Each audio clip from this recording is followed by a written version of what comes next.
More now on our top story. New Zealand's Prime Minister says it's clear that today's deadly shooting can only be described as a terrorist attack. Joining us this morning is the Executive Director of the National Council of Canadian Muslims, Ihsaan Gardee. Thank you so much for being here. Thank you for having me on, Kelsey. So you're from Ottawa, but you're actually joining us from Saskatoon this morning, where yesterday you were giving a talk on the power of hate speech and where that type of rhetoric can lead. So what was your reaction when you heard about this? Just disbelief and shock and enormous grief for the victims and their families and those injured. I was on a panel, as you mentioned, speaking about where hate speech can lead. And it was kind of ironic to be there. And I actually only found out about the news after about an hour or so after the story broke. And then, the news became known and we started talking about that as well. It's been something that I think has come as a shock to everyone. The community right now is reeling. Ihsaan, I want to talk about the language that we use when we're describing these incidents. The Prime Minister of New Zealand, Jacinda Ardern, has said that this is a terrorist attack. We've heard other world leaders use different words. Our own Prime Minister, Justin Trudeau, has tweeted this morning calling it a shooting. The President of the United States, Donald Trump, has used the word massacre. You say this type of language matters. It does. Language does matter, and words matter. The words we use to describe these incidents matter.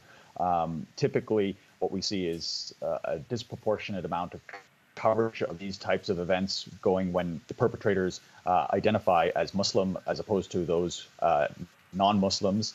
There was a study that came out recently from the University of Alabama that showed that when these types of incidents are perpetrated by individuals who identify as Muslim, they receive approximately 357% more coverage than when committed by non-Muslims. And the language that we use is incredibly important to how we discuss these issues and how they get framed in the public discourse. Our elected officials have an incredible responsibility to call these things out, to not give legitimacy to those who are espousing these kinds of hateful views and this kind of rhetoric by using terms like alt-right when there's actually white supremacists ideology that is driving this. Right now, NCCM is calling for our communities to, remain calm and to review their security measures, to ensure that they have taken the appropriate steps and to contact local law enforcement if they have concerns or if they see or hear anything suspicious. And of course, for us to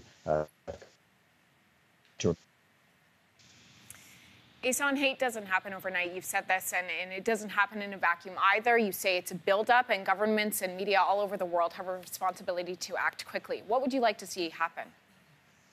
Well, I think it's important that we have time to digest what has happened, but we also recognize that this kind of thing, as you said, does not happen in a vacuum. We need to look at the phenomenon of rising hatred, both online as well as offline. You mentioned, I believe, in an earlier part of your segment, the growth of online hate, and this is incredibly important. We need to look at what measures we can take to combat the growth and rise in online hate, while at the same time protecting our hard-won and cherished values of free expression. The NCCM has called for January 29th, the day of the Quebec mosque shooting, to be designated here in Canada a day against hate and intolerance. And we feel that that's incredibly important, not just as a symbolic gesture, but for us to actually do a stock take every year and see where are we at, what still can be done, and how can we be improving our work. We need to have our elected officials take a stand against these kinds of, as I mentioned, dog whistle politics and these sort of open flirtations with individuals and groups who are espousing these kinds of views, and to make it very clear that where they stand on these issues. Ihsaan Gardee, thank you. Thank you.